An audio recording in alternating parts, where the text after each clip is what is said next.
about that gun charge you caught in Atlanta and all that stuff. Why you don't answer these things that you... Why am I talk to simple people about simple... Yo, what's poppin', everybody? It's Misguided, and we back with another video. So if you've been following the channel, you know a couple days ago, I did a story on the Jim Jones wiretap with Mel Matrix and how he's involved with the Nine Trey Bloods, and how that wiretap was a key piece of evidence in the indictment of the Nine Treys. It definitely didn't seal the deal, but it was a big thing at the time, and it's starting to resurface again with the beef he has with Cameron. So, you know me, I'm looking into this shit a little bit more, and I'm starting to read the comments, and people are saying that, you know, Jim Jones had an arrest in Georgia where he was pulled over, found with some guns, some drugs, money, and he got off basically scot-free.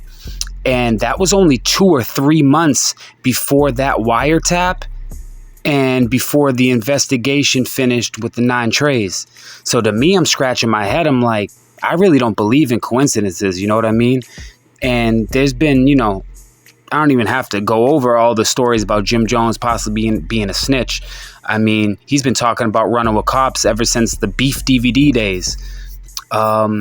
We're going to jump into it in this video. We're going to go over the news report. We're going to go over exactly what happened. And we're going to talk about, do you guys think that this arrest led to the indictment of the Nine Treys? Do you think this is when he started working? Let's jump into this. Rapper Jim Jones in Coweta County this week. Deputies say Jones was a passenger in a car that led police on a brief chase Wednesday night. And when deputies stopped the car, they say they found drugs inside. Fox 5's Doug Evans has the story from Coweta County, where he spoke with the deputy who made that stop. It was late Wednesday night, just before midnight, when a Coweta County deputy says he saw a Mercedes SUV swerving on the highway on Interstate 85. He says the car was driven by 23-year-old Anna Miles. In the back seat was rapper Jim Jones, who's 41 years old, and his real name is Joseph Jones. The deputy says when he pulled behind the car on the interstate, quote, he noticed the smell of marijuana. He told me by telephone it was so strong he smelled it before he even noticed the car weaving down the road. And when he pulled alongside it, he says front seat passenger Darnell Wright turned on the interior dome light. And the deputy says he couldn't see anyone inside because, quote, the entire vehicle appeared to be filled with smoke. The deputy says when the car went from the far left lane to get off the highway at exit 35 at Grantville without signaling, he turned on his blue lights and tried to pull it over. But the car, he says, ran a stop sign and refused to stop.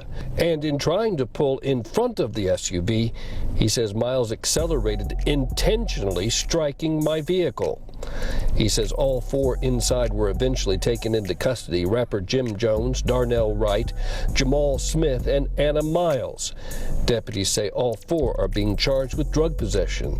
The men are being charged with possession of a firearm and the commission of a crime. Deputies say they found a stolen handgun in the backseat where they say Jones and Jamal Smith were sitting. The driver, Anna Miles, she faces a charge of fleeing from police and aggravated assault. 3 of the 6 charges were dropped, including a felony drug charge and 2 felony counts of possession with a firearm.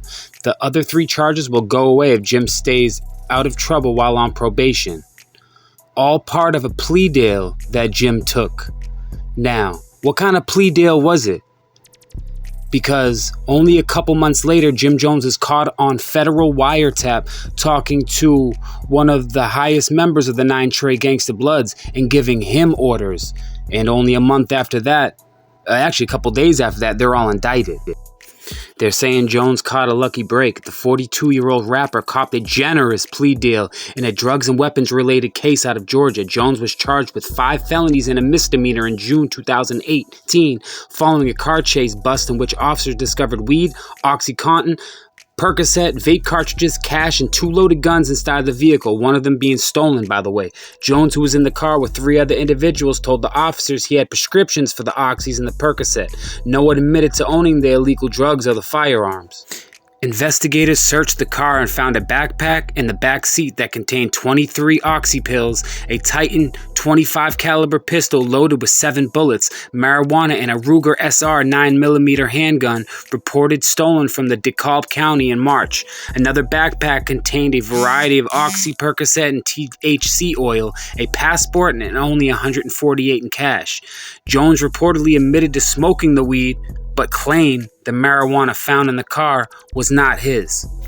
Jones, 41, is facing charges including receiving stolen property, possession of a firearm during the commission of a crime, narcotics possession, marijuana possession, and dangerous drugs to be kept in the original container, according to jail reports.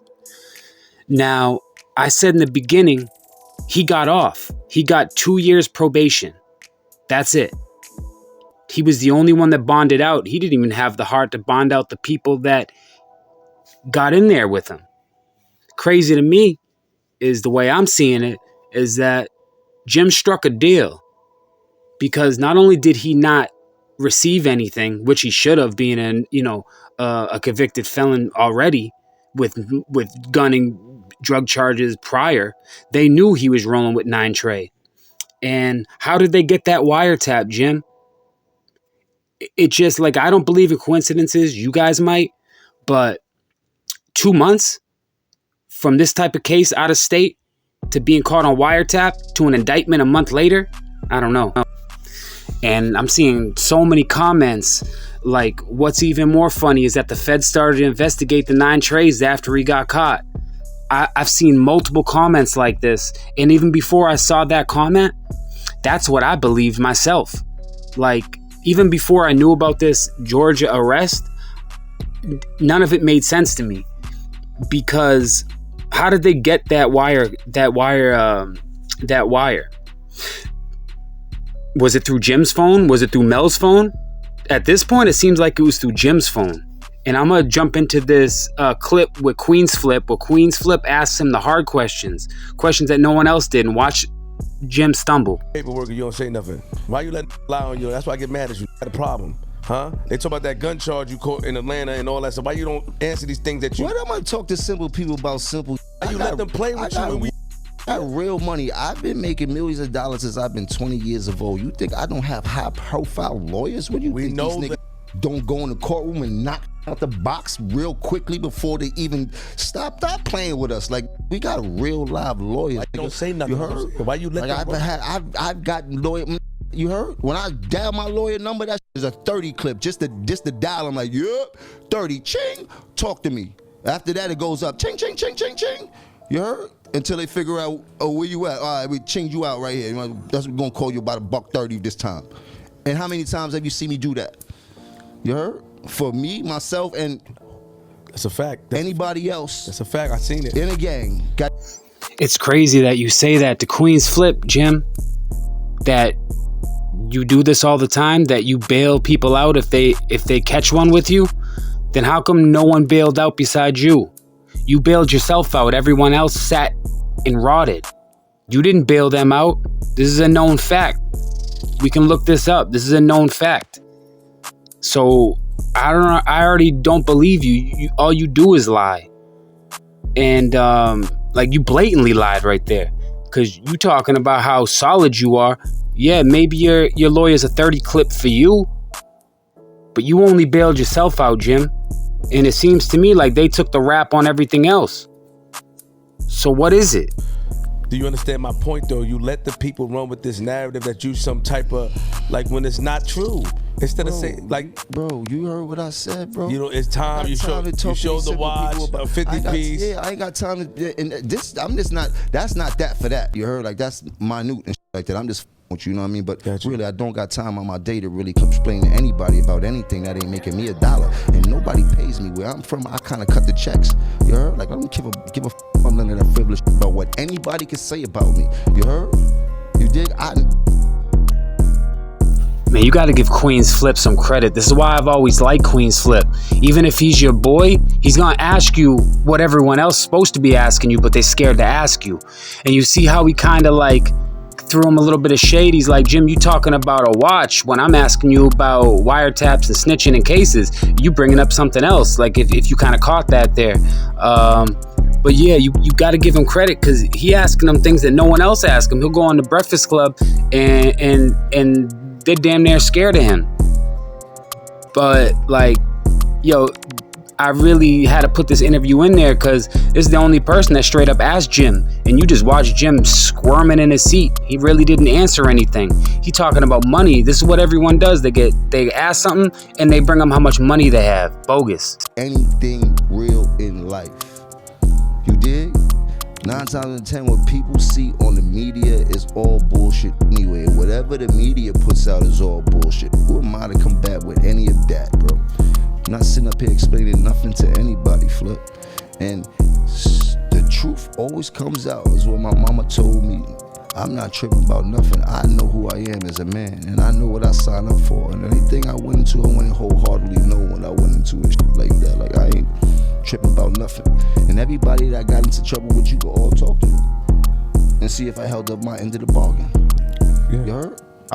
I mean, none of these is dead. They all alive. Like, you dig? Like, anybody I did anything with, they are reachable. Like, they are like, if I didn't held up my side of the bargain, we would have been heard about it. It's a fact. We'd have been read about it. We'd have been saw it.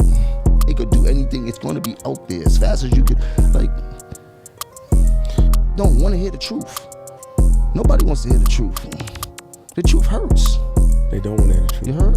They don't want to hear somebody like me being that substantial. Nobody wants to believe that. Man, I'm cool with that. Whatever you think. You heard? Okay. You did? You know, it was intertwined in that with that whole conversation. You know, they was. All right, like, listen, for the record, let's do this. Let's just do this. Mm-hmm. Melly is locked up, right? Of course. And most people think Melly is locked up for what? What you think he's locked up right now for? Gang, you know, the thing with the gang with Tekashi. Melly is not locked up for anything that has to do with gangs. Melly is locked up for heroin and fentanyl charge that he was under investigation by the federal people.